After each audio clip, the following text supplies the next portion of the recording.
Hello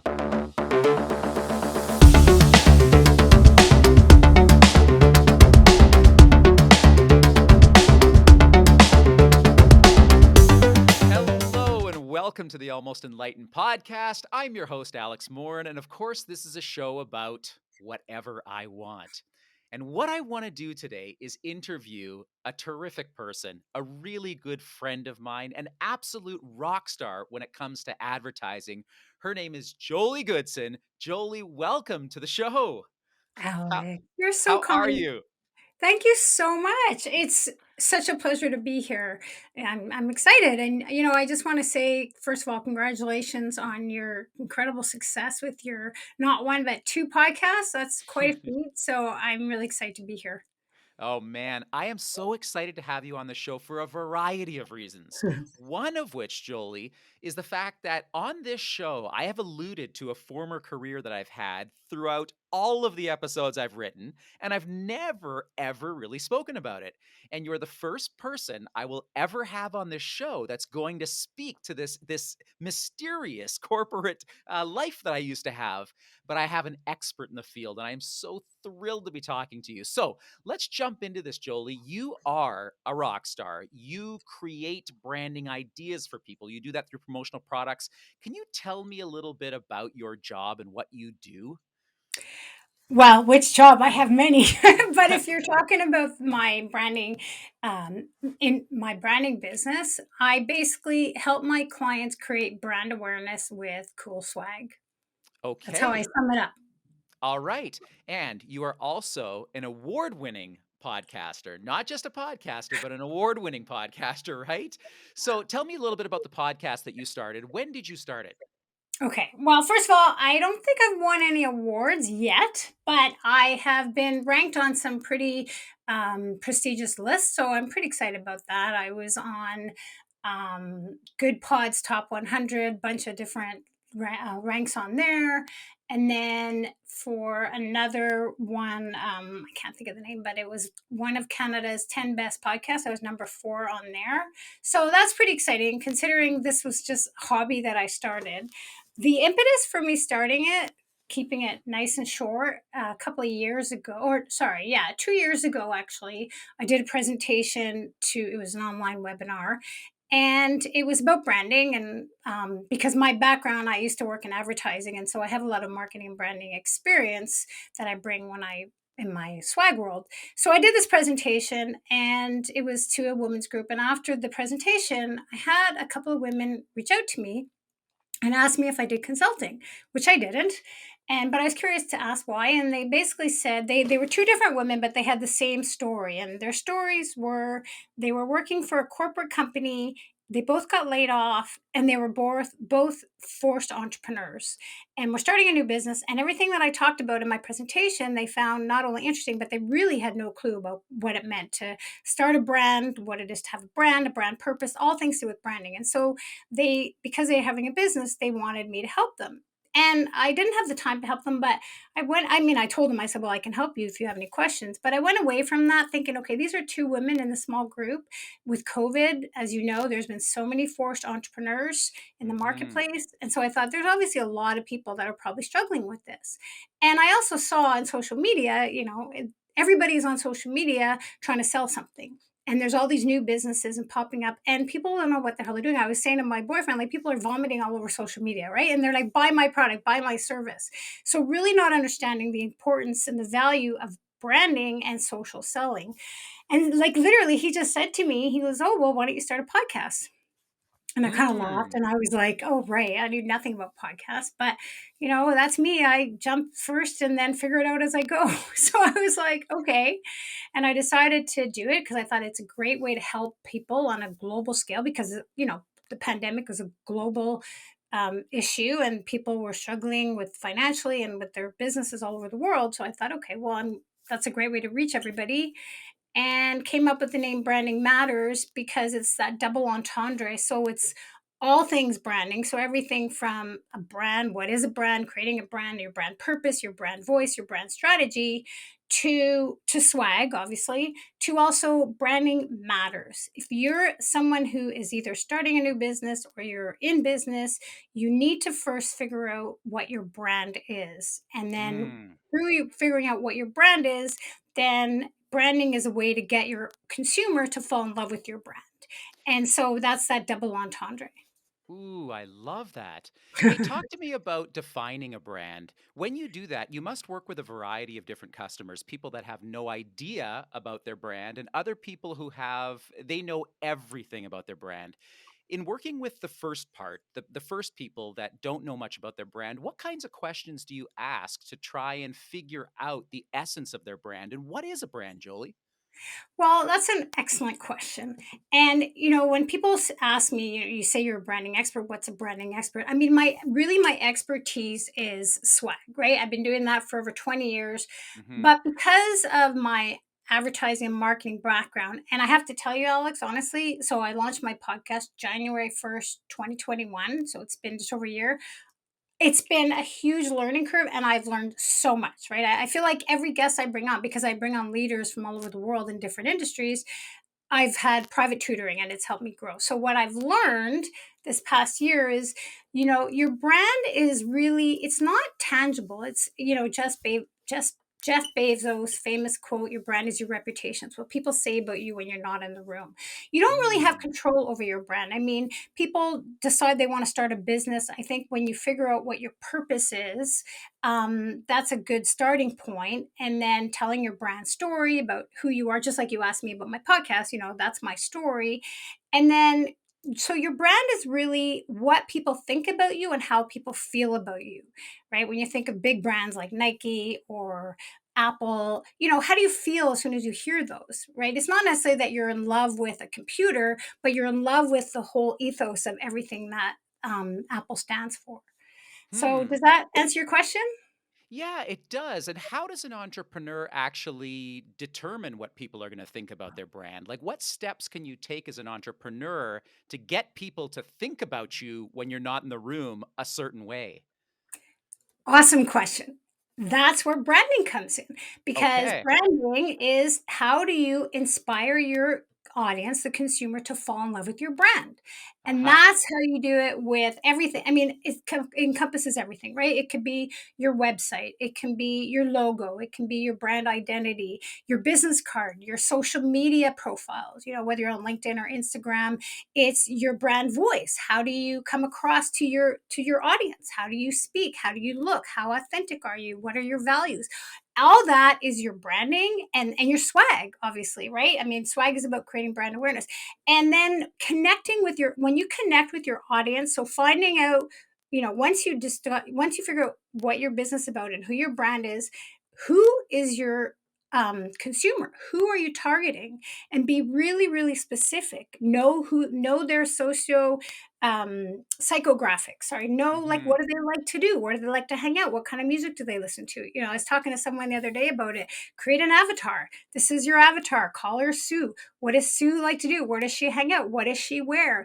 And once you get inside of that, then you can talk to your audience in their language. And once you make that connection, just like all relationships, when you can connect with your audience and get them to trust you, then they're going to choose you first in your category.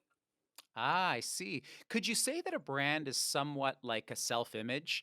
And then, follow up question to that, Jolie.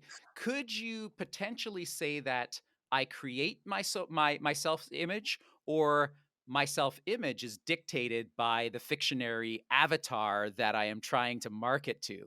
Or is it a little bit of column A and a little bit of column B? So, sorry, so when you say create your self image, you Yeah, so mean, is a brand a self-image? Like, are we creating an image that because a brand isn't a person, right? But a brand is an energy. well, there's also a personal brand, but I Right. mean, we're talking corporate brand or we're talking personal brand. And sometimes they're Yeah. not mutually exclusive. Yeah, absolutely. So then in creating that brand and creating that self-image, one of the steps that you're advocating is to really take a look at who your demographic is and go after them, right? Market to that demographic, become that brand that serves that person. Well, actually, that's putting the cart before the horse. I think before you Mm. can reach out to that avatar that we talked about, we'll call her Susie. Before you can start talking to Susie and telling her about yourself and trying to promote yourself to get Susie to fall in love with you, you need to first figure out who you are. Like who am I? What do I stand for? What do I believe in? What's my purpose? What are my values? When I'm whether I'm selling swag or I'm selling a service, it's figuring that out and being really, really clear on what it is that you're doing, why you're doing it. And then once you figure that out, and if now you've developed this brand, now you can figure out who needs what I have to offer. And then you can go out and find them, and you want to solve their problems, right? You're trying to create this need that you're fulfilling a need that they have. So figuring out what it is that they need. Ooh, so you're speaking to my heart now. So But that's you're what it's all about, is speaking to your heart. oh, I love this. I love this. So you've got to figure out who you are first as a brand. Like, this is who I am. This is my purpose. This is my mission. And I guess your work is probably a lot easier when a brand has that identity, when they know who they are, right? They feel comfortable in their skin. Would that be accurate? Yeah, I mean, if we're talking corporate, because I work mostly obviously with big companies, I spend a lot of time, talking to my clients. I actually had a great meeting with a client last week, and just sort of sometimes they don't necessarily know, and I help them flush it out because I don't, there's the founder of the company. When you're working with a founder, and I have a lot of founders on my show, they know Mhm. what their brand is. But sometimes if you're someone who's in the marketing, they may not necessarily understand it. Like I've asked people what their brand is, and their answer is like, they tell me about their logo. And I'm like, well, that's not your Mm. brand. Or they Mm. tell me about their website. They think it's brand identity. And that's your brand identity is part of it, but it's really getting at the heart. And so when they do know what that is, then yes, that's great, because then we can find items that are going to help create brand awareness. And I always say, whatever it is you're using or buying, whether it's a water bottle or clothing, that's an extension of your brand. So now that's going out in the marketplace, and you want people to associate whatever that is with your brand, Yes, yes. And right? you've mentioned swag a few times now. So for our audience, talk about the differences in swag. I mean, it must range from the smallest things to the largest things and everything in between. What is swag, Jolie? It's funny because people have asked me, like, is that an acronym? And some people say it is. By the way, this is something I don't know. You have a teenager, so you know. So swag Yeah. in like the today's terms means kind of cool, right? He's got swag. Did you know that? Right. Well, Yeah. swagger, I've heard. I don't know about No, but swag, swag, but not even swagger. Like they call it swag. My kids, I have two teenagers, and they're like, "Oh, he's got swag." So okay, anyway, okay. but um, but swag is basically branded merchandise. My acronym I use is stuff we all get, right? Ooh, I like that. Okay. SWAG. So because Okay. we all get it, we all use it. So that's sort of the umbrella of swag.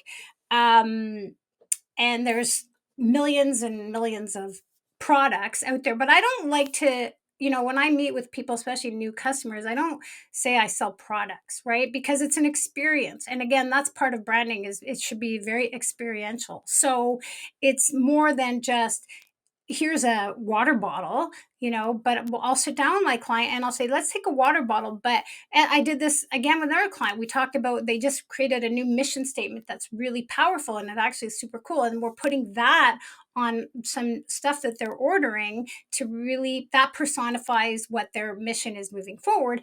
And then the logo is still there, but it's not, people don't necessarily always like to walk around wearing a huge logo on themselves, right? Versus wearing a saying that is appealing to you on a more of an emotional level. I can't tell you what it is, obviously, but it's very more of an emotional connection.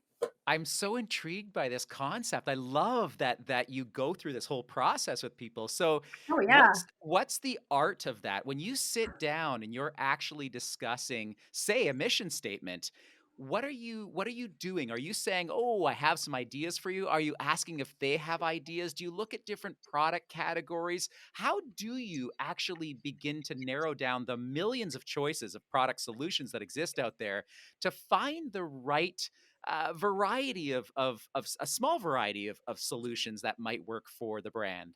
Yeah, great question. And yeah, I absolutely sit down with them and I'm not just a pen pusher. So back to this client again because we just worked on this whole new campaign is figuring out what their values are. So I'll give you an example. So let's say there's a client out there and this is very topical right now is sustainability, right? So let's say there's a business out there and they are really their values are all about sustainability and eco-friendly and green, right? That's what they have on their website, that's what their brand promises, that's what their marketing says. So everything about them is sustainable, eco-friendly, earth-friendly, and all that.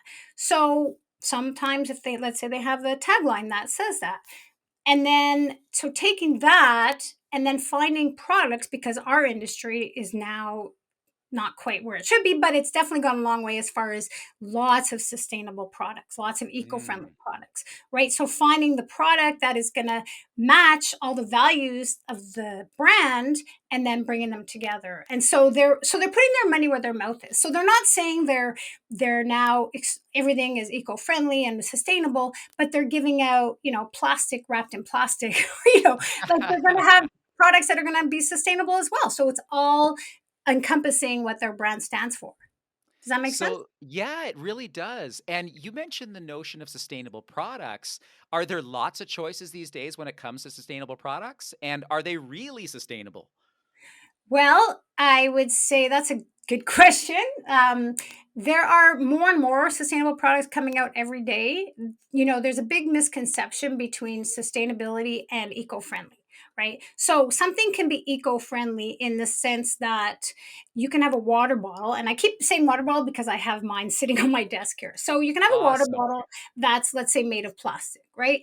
And so, it's not made necessarily of sustainable material, but versus one of those plastic one use water bottles that go into the landfill, right? So this I constantly am refilling it with water from my tap. So it's eco-friendly because it's not single use. I've had this for years. It's one of my favorite ones. So using it over and over again. But it wasn't, where was it made? It was probably made overseas. So then you think about the carbon footprint of it bringing over to Canada and all these things. So I wouldn't say this is sustainable versus um, you buy something that is, let's say, made locally, and everything from the material that's used is it, the material is recyclable, and the whole the factory that it's made in, all their processes are sustainable. So everything from the very beginning to the final product. And also when it's done, that's another thing too, is when this plastic water ball is eventually done, it will go into a landfill eventually, whenever that is, or recycled. I think this can be recycled, but a lot of times if they can't, so when it can be recycled into something else, then that's the sustainability factor. And so a lot of people don't know that difference, and that's really important, especially today. Oh, I'm glad you highlighted that. I find that really interesting and really intriguing. It's funny because when I coach, there's always a lesson that's done on awareness. And there's lots of levels of awareness.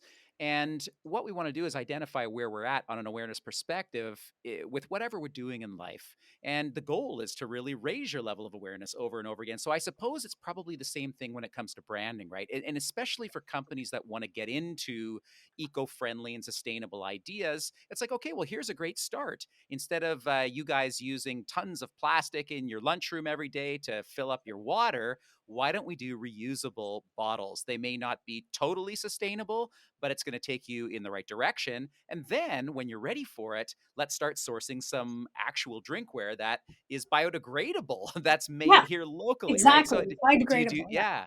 Okay, Yeah, that's absolutely. super cool. Yeah. Have you seen any really innovative ideas when it comes to sustainability or when it comes to eco-friendliness in terms of promotional products? Is anything that stands out as being really, really cool and cutting edge? Oh, I mean, there's lots of new things coming out every day. I think with clothing right now, especially textiles, you're seeing a lot of that. You're seeing sweatshirts made out of recycled Coke bottles, and they're taking materials that you never would have thought of. There's one of my suppliers is they had this really great initiative where they had everybody donate their old jeans that they weren't using anymore, and then they reused them to make new clothing. They made these sweatshirts with the jeans on them. So there's lots of stuff. People are being really, really innovative and creative. There's a lot more. I'm finding a lot, especially now with what's going on with the whole supply chain. A lot more Canadian companies are making things locally. So Ooh, that's yeah, super I mean, off the cool. top of my head, I can't think of one particular thing that stands out because really there's just so many. Yes, I gotcha. Now, here's an interesting question for you. We talk about branding, we talk about using promotional products to help us brand. Sometimes I see that there's a trend in the industry these days to brand with brands. So to use the momentum of another brand to help brand you. And is this something that you notice? Are you selling generic product or do you ever get into like actually selling large brands with another brand on it? You know what I Yeah. mean? Yeah, of course I do. Well, co-branding. So 100%. I mean, especially I have a lot of clients that want brand names, right? So we're getting into golf season now, and so they want the Travis Matthews and the FootJoy and the Nike and the Adidas for sure. Mm, Because again, there's that because we know, and again, those are all really great brands that emotional, right? Everybody loves Nike. You can take a Nike polo, and if you took off the swoosh and put it next to another one, people may not know the difference, but it's that little swoosh that you pay that extra for. But it's because it's the whole ethos of what the Nike brand stands for. So when you're given, so when a client wants to buy some products to give out to their customers or to their prospects, and they give someone, a Travis Matthews golf shirt, which is a really nice high-end golf shirt, versus a generic one, the wow factor from the recipient is probably going to be more where that brand is because they're going to be that have that brand recognition. So mm. a lot. And the good thing is, I've been in this business a long time. You and I've talked about this 20 years, 20 plus years. Yep. And it's been a slow process, but more and more brand names, especially high. I mean, Yeti. Yeti is a cult brand. Yeti is everybody loves the Yeti brand. I get requests. People reach out to me and like, can I get, whether they want the Yeti tumblers or they want the coasters. And with supply chain, there's been huge issues. Yeti can't keep it in stock. And I did do Yeti coolers. And I mean, I don't know if you're about a Yeti cooler, but they're not cheap. They're really No, expensive, no, they're right? not. But people, I've got they buy them. They want them and they want that brand. And so, yes, 100% there's that co-branding that goes on. And I just will add to this too, because I do have some clients that they want the brand name product, but they don't want the big brand logo. So, Mm, you okay. know, that's also interesting because a lot of those retail brands that are coming into the corporate world understand that and they've made their logos more subtle. Where Nike used to sell hats with like the big swoosh right on the front, now they'll put it on the back or on the side. So it's a great opportunity for my client to put their logo front and center, but still knowing that there's that Nike logo there.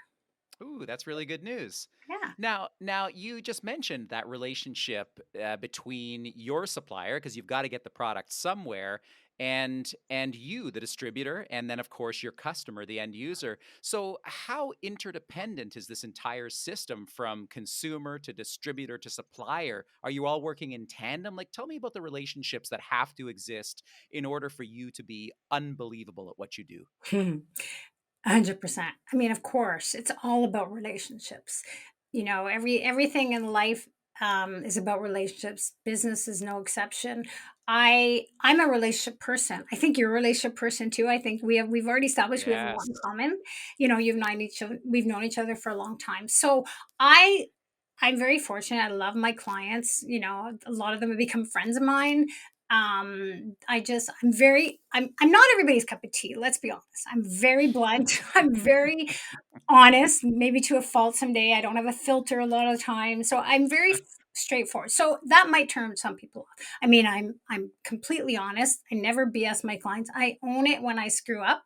When I make a mistake, I don't try to cover up and lie. I tell my clients like, yeah, I messed up, and so they appreciate that, I think. And it goes, so it's a chain reaction. And at the end of the day, my ultimate goal is to make my client look good. When I have a client says to me, Jolie, I looked like a rock star because of, all the stuff I ordered. That is like two thumbs up for me.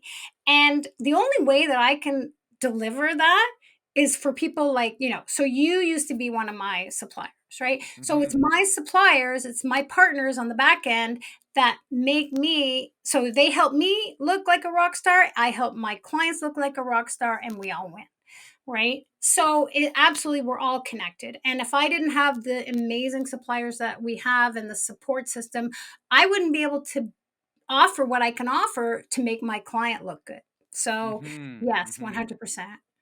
Hey, let's talk about the emotional impact that branded products have because right now people are suffering, right? You've got a world that's divided with what's going on with COVID and mandates and freedom issues. So, how do promotional products actually affect people from an emotional standpoint? I sense and I hear that a lot of companies are actually rewarding and providing their employees promotional products as a means to let them know, hey, we care about you. And they're picking them very carefully and very strategically. Are you seeing some of this these days? And can you give any examples?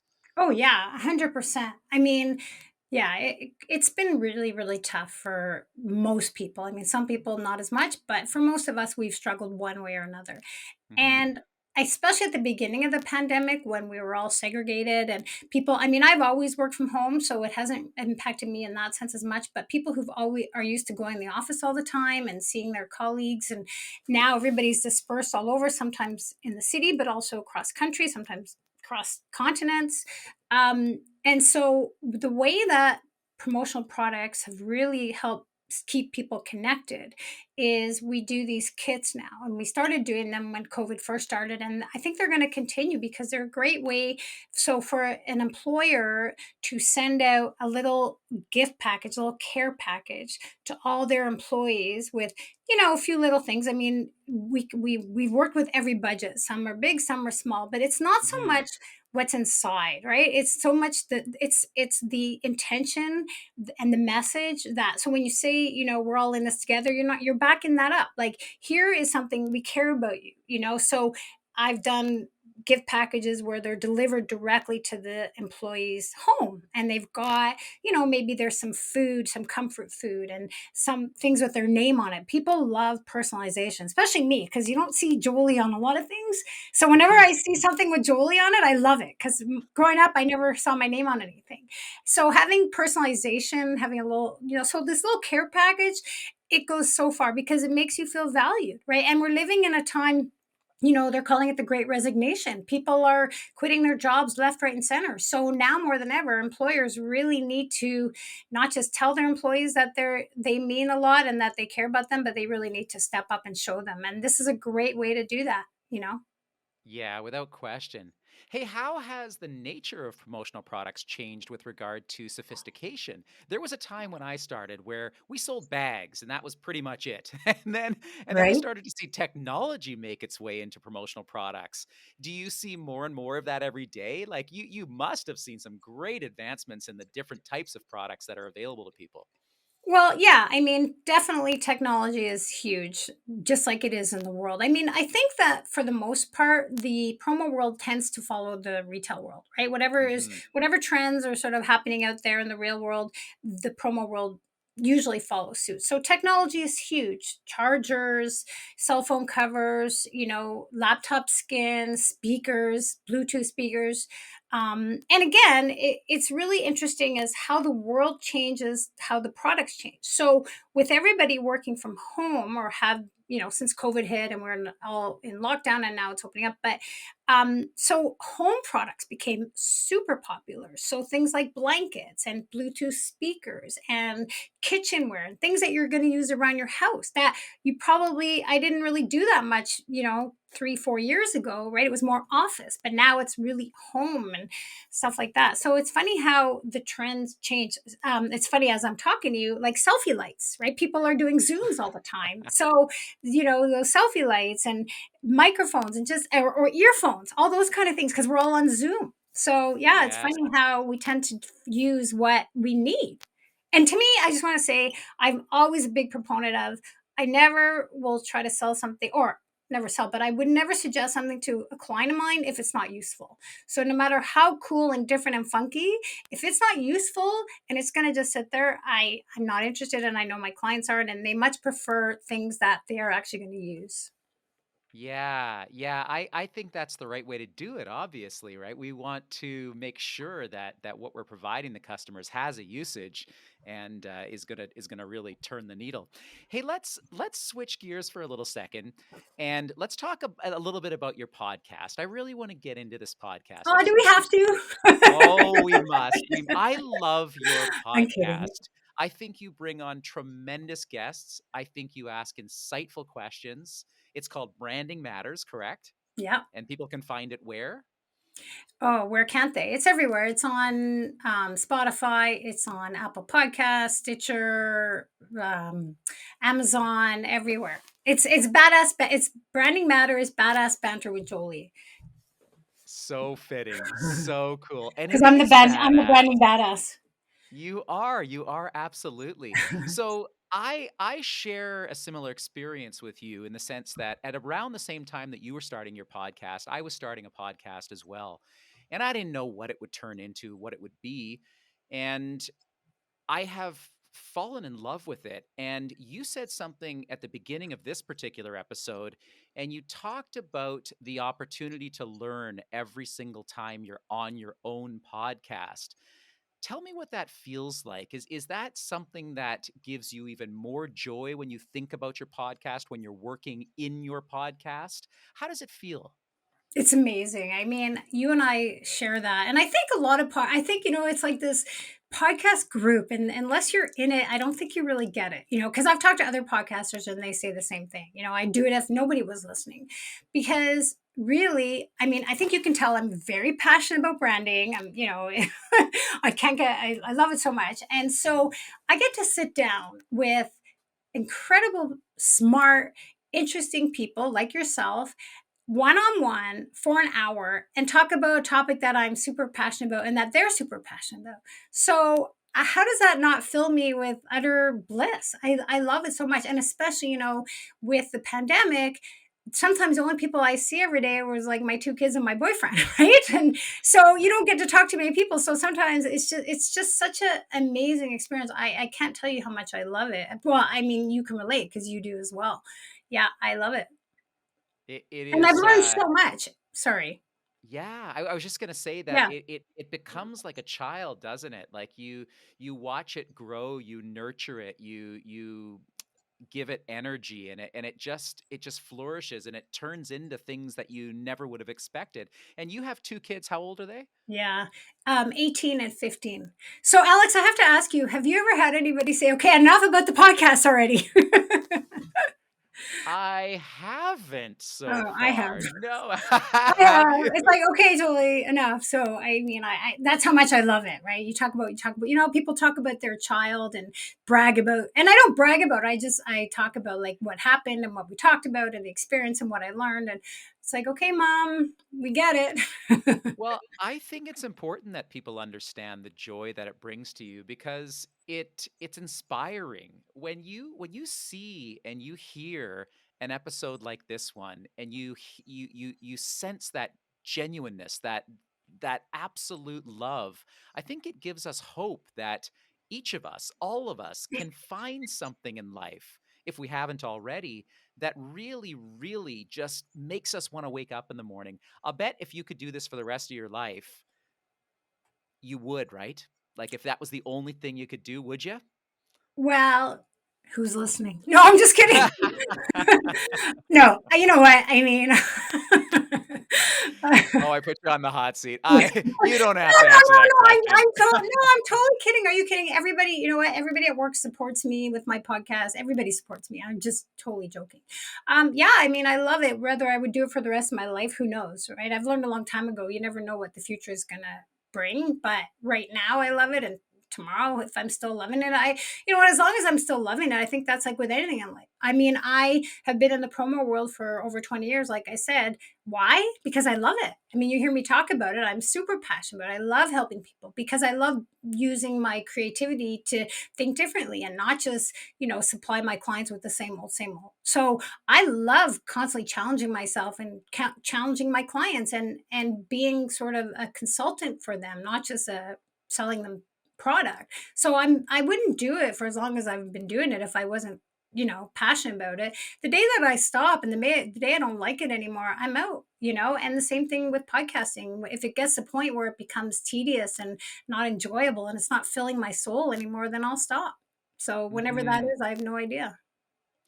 Do you still get out and go to trade shows for the branding industry? Do you get out at all and attend any workshops for podcasting? Like, where do you get your inspiration? You mentioned creativity, and I know you as an extremely creative person. So where does that creativity come from? Does it come from a variety of places, or are you just inherently creative? Well, first of all, I don't get out. Everybody calls me a hermit. For someone who's so social, literally some days all I do is go to the gym and come home. Like I really don't go out much. I work from home. I do everything from home. But yeah, I mean, I do get out. But as far as trade shows go, pardon me, with what's been going on in the world, I haven't in the last 2 and a bit years. I get my inspiration. Where do I get my inspiration from? That's a great question. Do you mean as far as what I want to talk about on my podcast or my guests, or in what sense are you referring to? Yeah, I would say both. Like, where do you come up with your questions? How do you come up with your questions? And then how do you even find your guests? Like you've had some unbelievable guests on your show. Yeah, I'm really, really lucky. I mean, I don't think my podcast would be what it is if it wasn't for my guests. Different ways. I referrals. So one thing that's great is I'll have a guest on that was amazing, and they say to me afterwards, like, that was so much fun, and I loved talking to you. And then I say to them, well, if you know anyone else that you think would be great or that would enjoy it, would you introduce us? So I've been introduced to a few guests that way, which has been great. Referrals from friends, from other people who listen to my podcast, who tell me about someone. And one thing I didn't expect, pardon me, one thing I didn't expect is I get a lot of people that I guess there's companies out there now that are basically agents and are trying to help guests find podcasts. So I get reached Hmm. out to, honestly, probably once a week, where someone will say, hey, I think this person is good for your podcast. When that first started, I was like, what? My little podcast you want to be on? And I was all, well, first of all, extremely flattered and honored.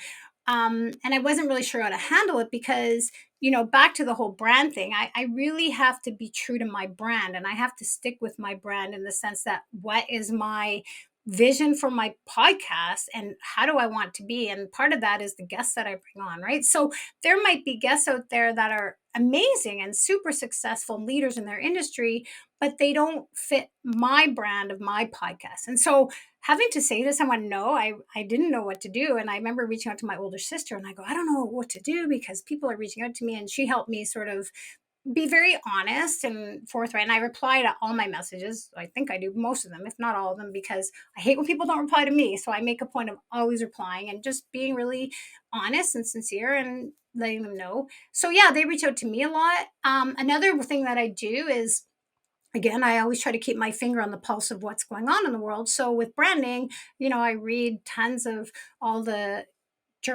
trade magazines, all everything online, right? So read stuff about Hmm. branding and who are the hot people in branding. One of my guests that I had on recently, Andrea Brimmer, who is amazing, and she's the CMO of Ally, which is a huge, one of the largest online financial services in the US. Well, she was listed in Forbes as one of the top CMOs in the world for 2021. So I read this article and I was like, wow, I was impressed. So I reached out to her and I said, hey, congratulations. I have this podcast about branding. Would you be on? And she was amazing. And she was a guest a couple of weeks ago. So I just, Ooh. every way that I can, I just try to find different, unique people that inspire me. I have to be inspired first, foremost, because if I'm not inspired, I don't know if my audience will be. And then, yeah, That is so cool that you did that. You actually reached out to somebody on a top list and asked if I've they'd be done a that a guest, and lot. they said yes. Yeah. Don't you love the unknown? Is there to me it's a fascinating place to reside. I've always been a planner. I've always seen the future. I've always been 2 steps ahead of every conversation I've been in. And I stopped doing that a couple of years ago because it was tedious. It was too much for the mind and not enough heart. So, are you loving the unknown these days? Are you loving not knowing what the next week's podcast is going to be, or a month from now, or who you're going to be working with in the branding world? You're shaking your head a little bit. Yeah, I mean, that's funny that you say that. Do I love the unknown? I've had Alex, to be totally honest with you, the last 6 years has been a lot of unknown. So Hmm. it's been a bit scary and it's been a bit stressful. You're gonna try to make me cry here? It's been tough. Well, And no, ha- it's been tough, I'm being honest. And so I would I like the excitement of, I mean, I love everything about what I'm doing, and yeah, I have pretty much my guests lined up usually about a month ahead of time, and I don't know who I'm going to have on this summer. But I don't know. I guess it's scary and it's stressful, so I don't know how much I love the unknown. But hmm. do you? Have you? You said you loved it. I do, I Yeah. do, and I What do you love share about it? your. Ooh, long pause for me to answer this question. Wait a minute. Whose podcast is this again? Yeah, exactly. Like, you're an expert Uh, questioner, no, aren't you? well, I'm just I curious. think I think what I love about it is the unlimited possibility of what comes next. As hard as that is some days, I think that's what I cherish most about it. And I'm beginning to understand that that unlimited possibility unfolds and presents itself in tune with my mood, my perceptions, my general disposition. So the more fearful I am, the more that uncertain future reflects that fearfulness. Hmm. And the more excited I am and embracing of what comes next, and with a confidence that it will be beneficial in some way, shape, or form, or will teach me something, then it becomes more exciting and generally more positive. And so in that vein, what you just said that you last 6 years have been challenging for you, and I understand, man. The last 2 years have been the most challenging of my life. So tell me, has what have you learned in those 6 years? Is there anything that's really been a profound learning experience for you, or some lesson that's just resonated so loudly for you? Well, I've learned a lot. I mean, I guess what I've learned about myself and my experience is that, I've always been a very resilient person, and I've always somehow, see the glasses half full, no matter what's thrown at me, right? I've always been optimistic and resilient, all that kind of stuff. And I've been tested these last 6 years. I mean, I went through Hmm. a divorce, still going through it. It's been tough. My kids, it's been stressful for them. COVID's been tough. Business has been real tough. And relationships, I mean, I feel like it was coming at me at all ends for a while there. And I guess I've learned that don't be too hard on myself. I'm my worst critic. I think you and I've talked about this where Hmm. you've been your worst critic. I'm my worst critic. And people will say to me, like, well, Jolie, it's COVID and everybody's struggling. I'm like, well, I'm not blaming COVID. I take full responsibility for, my failings and everything else. I just do. I'm like that. And so I'm learning to give myself grace, and I'm learning to just breathe, because it really, you talk about not knowing the future. I was really struggling and emotionally, and so I'm learning to not, and just be, like, just be in the present and enjoy today and not worry about the future, and it'll work out. So, Yeah, I'm convinced it will too, and I'm convinced that it is for you. It's odd that when we're on a track, so often it disappears, or it becomes a different track. And I everyone I speak to has a story about that happening, about not finding their way, or losing their way, or having to find their way. One of those three sort of iterations, it's almost universal. And so, Jolie, I really identify with what you're saying here, that you're your own worst critic. And I'll bet you've learned a lot, because you're talking about grace now. You're talking about giving yourself some space, and actually, just perhaps loving yourself a little bit more. And that's something we all have to do. I have to work on it every yeah. single day. Yeah. Isn't it incredible what we learn in the most challenging times? And it's ironic because, I give everybody else grace. You know what I mean? Like I will be the first one to forgive everybody, my kids, things that go on in the world, things that happen. But for myself, I am just so hard on myself. And I mean, I always have been. But here I am, in my mid 50s and finally trying to be a little bit nicer to myself, which is so What? weird, right? Yeah, and not to get too far off topic, but why do you think that is? Why do you think we are so hard on ourselves? Why are you hard on yourself? Oh my God. I don't know. You know what? I ask myself that. People ask me all the time and I can't explain it. I mean, realistically, we could probably go back into our childhood and our families. I mean, I came from a very loving family as far as my parents go, but full disclosure, we had stuff in my family. There was mental illness, there was a lot of things. And I think maybe, I've talked a lot recently with people about childhood trauma and how trauma Mhm, doesn't have to be like abuse, right? Or mhm. neglect. It can be little things and kids are so vulnerable. And I see it even in my own kids. I'm living with a lot of guilt because of what's happened with the divorce. And I see how it's affected my kids, even though I've tried not to, and I worry about how that's affected. Like, I wonder like, oh, is that childhood trauma? So maybe in my upbringing with my experiences, there's some stuff there that is affecting me in that sense, right? Possibly. I Yeah, don't know. and You know I anyone only I ask could the go see question. maybe and they can figure it out for me? No, I'm not joking. I I'm trying to make light of it, but yeah, I mean, obviously it stems from somewhere. Yeah, and I only ask the question because I want to learn. I went through a divorce too many years ago, and it was probably the second or third hardest thing that I've ever gone Oh, through in my yeah. life as well. And I share that feeling of feeling guilt of changing the circumstances of our kids and, having them go through an emotionally turbulent time and all of that just weighs heavy, right? And then the pressures of having to support your family as well can be challenging too. And then you throw in a pandemic that completely upturns the economy and it's like this perfect storm and you almost wonder, universe, what are you doing? Yeah. Like, what are you Yeah. teaching me right now? But I think we're all learning, and that's evident in Hopefully what we're you're learning. talking about. I Hopefully, think because so. that Yeah. I think if you're not learning, then what's it all for, right? So no matter what you go through in life, no matter how tragic, and everybody has a story, and some are better than others, and some are worse than others, and but I always think, what is the lesson here? Because there has to be a lesson, and if you don't learn, then it's all for nothing, right? But if you can learn from it, and just to go back to marriage for a second, I don't know how you felt, but when my ex and I split.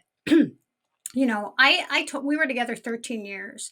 I didn't look at it as a failure, and I told my kids that. I said, I don't look at it as like, oh, we failed in our marriage. We had this great relationship and it ended for nothing in particular, but circumstances. And the chapter was done and the book was closed and it was time for a new chapter. And I shared that with my kids, and they were young at the time. They were 11 and 8. And I wanted to make it clear that marriage is great and I'm not against marriage and I don't want them to be against marriage. But you get, again, like, and life is too short. And if you get to a point, whether it's in your career or whatever you're doing, and you're just not happy, then why stay when you never know if tomorrow's going to be there? So just chalk it up to experience, learn as much as you can, and then move on and get over it, So I just want to be clear because I don't look at it as like a failed relationship. I look at it as like it was a relationship and it ended and it was tough and it was hard and now it's on to the next. Does that make sense? Hmm. It makes a ton of sense, and I can relate to that too. We ended ours amicably as well, and I think that the guilt that I carry, and perhaps other divorcees carry the same guilt as well, is the overcompensation that a lot of us actually go through after the divorce in an attempt to make things great for our kids and to create a great environment. And so, perhaps we give a little more and we make life easier, or we attempt to make life easier, thinking that this is the solution. This will allow our kids to get through this circumstance in an easier fashion. And I see in retrospect the disservice that that did for my kids in trying to overcompensate. And I don't know if you share that, but that's some of the guilt that I hold and have been trying to Yeah. release. Well, I appreciate that. I will say that we started off amicable because there wasn't, like I said, there was no infidelity. There wasn't one thing. It was just we grew Mhm. apart. And I mean, I might have initiated, but it was pretty mutual. Unfortunately, you get lawyers involved, and then the word entitlement comes up, and I was the main breadwinner. So let's just say it hasn't been amicable since we split, and that's where the Mhm. guilt comes in for me, for my kids, because they've had to experience this tumultuous relationship with their father and me. So it's a whole other thing. But yeah, I don't look at the marriage as a failure. I actually, ironically, I don't look as a marriage as a failure, but I look at the divorce as a failure, because if I could do it all over again, I probably would do things differently. Very, very interesting. Hmm. Yeah, I think most of us would when we look back, we with the benefit of experience and wisdom, we look back and say, "Oh yeah, yep, yep, totally would have done that a little bit differently." Yeah. Would have. Yeah. Yeah, yeah, 100%. I get where you're coming from for sure. I am so thrilled to have had a chance to sit down with you and actually have this conversation, a conversation that I've wanted to have for a long time with you. And I'm enamored with the way you approach branding, with the care and the level of service that you provide your customers. It's inspiring. It's so darn cool. Where can people get a hold of you, Jolie? How, if they want to work on some branding projects with you from a personal perspective, from a corporate perspective, how can they get a hold of you? Okay, well, first of all, are we done already? No, it was so fun, and thank you so much. And I love talking to you too. This is great. I mean, we can talk about anything, really, right? It's like pick a subject. And so, thank you for bringing me on and for talking about all this stuff. And I'm so passionate about it. So you can reach me. I'm all over social media, if you didn't know that. So on Instagram and Twitter, and um, I guess those are the two. You can find me under branding underscore badass. So branding badass. And then on LinkedIn, which is where more my corporate, so for my podcast and then for my corporate clients and for swag and everything else, you can find me on LinkedIn under Joelly Goodson, Joelly Goodson, Goodson. And I would love to hear from you. Reach out if you have any questions, or if you know anybody that would be a great guest on my podcast, or you just want to hang out and chat. So, yeah. Fantastic. I could have gone on for hours. I generally, my podcasts are a little bit shorter, but without question, we could have talked for 7 hours and had tons of material to cover. And maybe we'll do it again in the near future. Jolie, Yeah. thank you so much for being a guest on my show. I really appreciate it. And I think you're such a warm and beautiful person. Thank you, thank you, thank you. And I look forward to talking to you again in the near future. Oh, thanks. Right back at you. All right, Jolie. Okay. Bye.